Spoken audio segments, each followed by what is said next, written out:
you doing, everybody? Jeff here. And today, well, it's going to be a rant. It's not meant for kids, and you asking me about Black Lives Matter and what I think of it. Here we go. First off, I thought Black Lives Matter was dead. I mean, it was around for a while during riots in Ferguson and Baltimore. They were there for about a year and a half, and then it kind of went off a cliff and died. And I thought Black Lives Matter was basically dead and buried. You might have heard like a blip every once in a blue moon, but for the most part, everybody had moved on from Black Lives Matter. Thank God. But, of course, we're in the situation we're in now. We're rioting, we're looting, there are protests, there are peaceful protests, which is no problem with. You want to peacefully protest, knock yourself out, be peaceful, don't destroy, don't loot.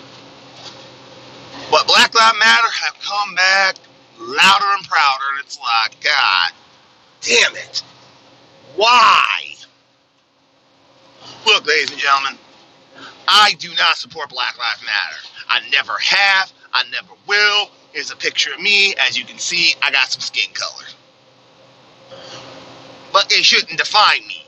I mean, I still hold to the ideal of Dr. Martin Luther King Jr. of, judge me not by the color of my skin, but the content of my character.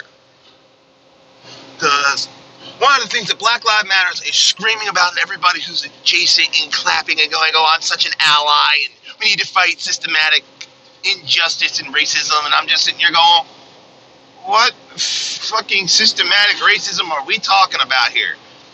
Because let me explain. Have I faced individual oppression and racism in my life? Well, actually, I haven't really been oppressed, but have I faced racial injustice? Yeah.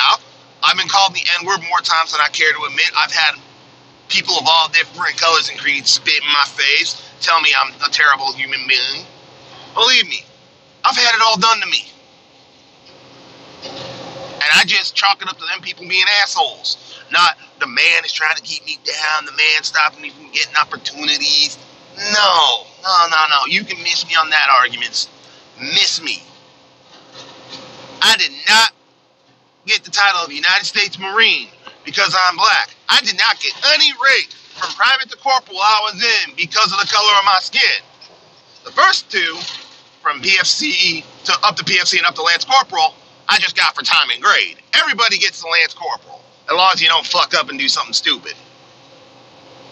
Now getting the Corporal, well, that's entirely up to me because you get what's called a cutting score. Everybody in the Marine Corps at E3 gets one.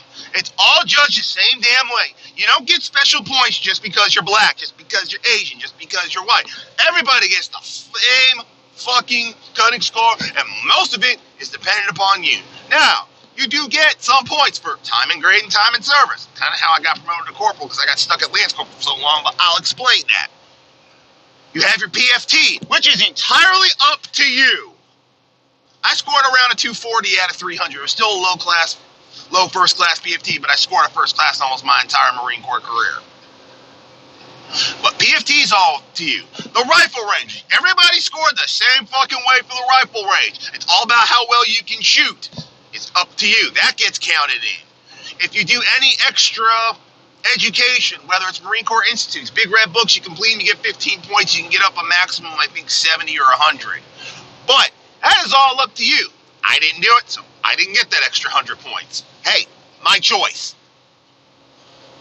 But getting to corporal, that was all on me to do what I needed to do to get promoted. Not because I was black, because I was a Marine, a Lance Corporal, competing against other Lance Corporals in my op field, which was 2621. But the reason I got stuck at Lance Corporal for 22 months was mostly due to stop loss. Now, what's stop loss? Stop loss was we were going into Iraq and we were also at Afghanistan, and they didn't have enough of my op field to go around for the intermediate future, and a lot of people were due to get out very soon. So they stopped all people from leaving the Marine Corps for a period of about a year and a half. Now, it was about 6 months after I put on Lance Corporal. And I was like, shit. And then finally, we started, stop loss ended about 2 months before I rotated to California, because we were splitting up Radio Battalion into 2 new units, 3rd and 1st. I was transferring to 1st in California. I had just gotten to California. My buddy Name is Brian.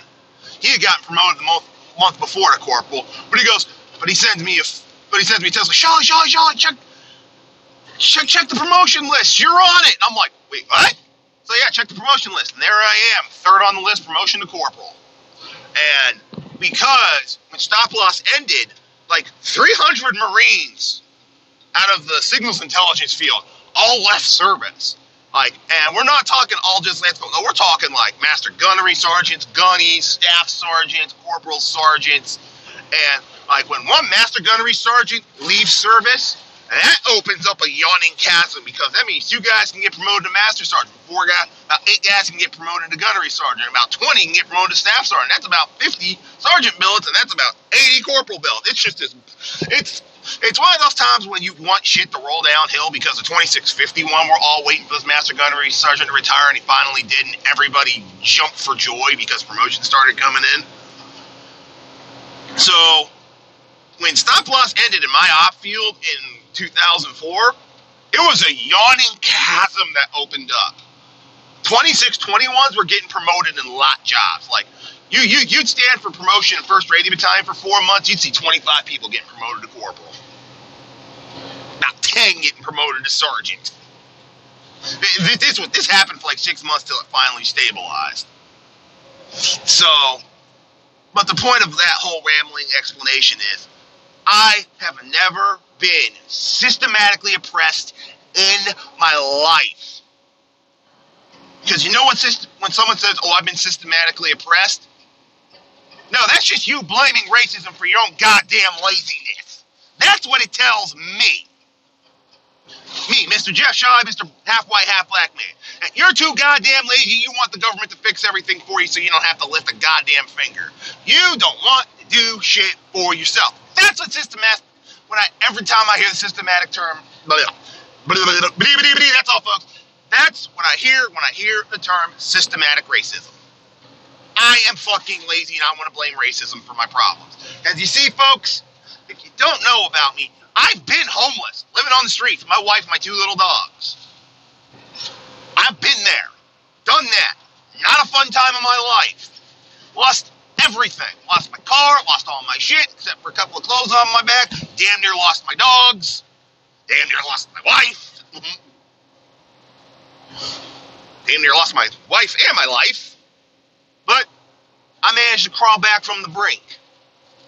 Because I did not blame racism for where I ended up. I did not blame white people for where I ended up. You know who I blamed? The person staring back at me in the mirror. It was my own goddamn fault I ended up homeless. I made bad choices. I didn't plan well. I ran out of money. I ended up where I ended up. It was my fault. And if more people were willing to look in the mirror and do that, we'd have a lot less problems in this world. Because, guess what? I finally got my GI Bill straightened out. Suddenly I had money again. Now granted, again, bad planning. I should have gone to a tech school. You're making a hell of a lot more money these days. Instead, I went to college. Bad choice for me. College wasn't right for me. Now that's a lie given to me by white and black people. It's like, I can't just blame white people. Black people say, get your college, get your degree, do this, spend all this money to get this college, and you'll pay it back and you get your paper. It's like, yeah, if you have the right mindset. I didn't. I need to be out in the field. I need to be out working with my hands. That's where I fit in best. That's why truck driving, I fit like a glove. I can get in the truck and drive for 9 hours. Just a little aside. But it was because of the worst force predicament and opportunities that came my way that I am where I am today. And it wasn't because I was black, it's because I knew the right people. My wife was working for the head of educational development at Durham Tech. And this program was about to get launched at Durham Tech to get people into a CDL Class A, paid for by workforce investment, which means I wasn't going to have to put in a dime except gas to get back and forth. And once a week, they gave me a $25 gas card. So I was getting paid to get back and forth in my car, which I had just gotten. I was paying for by going to college, and I racked up $30,000 college debt to pay my bills. Yeah, went there and did that. That was dumb. That was dumb. Again, I made a bad choice. I don't blame white people. I don't blame anybody. I made a bad choice. See, I'm taking responsibility for my own actions, inactions, good choices, and bad choices. Too many people want to say, oh, I did these right things, and I made this right choice when it was a bad choice. It was racism. It was this. If there was any fucking excuse in you owning up to you made a bad fucking choice. There it is. That's why I can't stand Black Lives Matter. Because they refuse to take a good, long, goddamn look in the mirror and realize they're their own worst fucking enemy. That's why I can't stand Black Lives Matter. Because they want to blame everything on racism. Every fucking thing. Now, is there racism? Yes. But it ain't to the level they're talking about. And I'm sorry, I agree with Morgan Freeman. How do we defeat racism? Stop talking about it. Why I gotta be a black man? Why you gotta be white, Asian, Hispanic, whatever the hell you are? Why can't we just be men, women, or if you want to be transgender? Hey, you want to be transgender? You want to be anything in the cosmos? Knock yourself out. It says so. Like liberty and the pursuit of happiness. That makes you happy. That makes you happy. But as an aside, don't expect me to call you whatever the hell you want to be called. I have the right to speak however the fuck I want. That's something that some people need to learn. Just as another aside.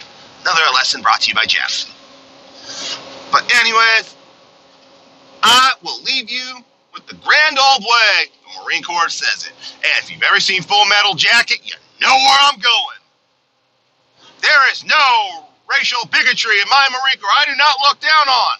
Long list of very bad things to say to people. Here you are all equally worthless. I wish people would do that more the Marine Corps way. We wouldn't have a lot of the problems in this world. I'm Jeff. I'll catch y'all next time.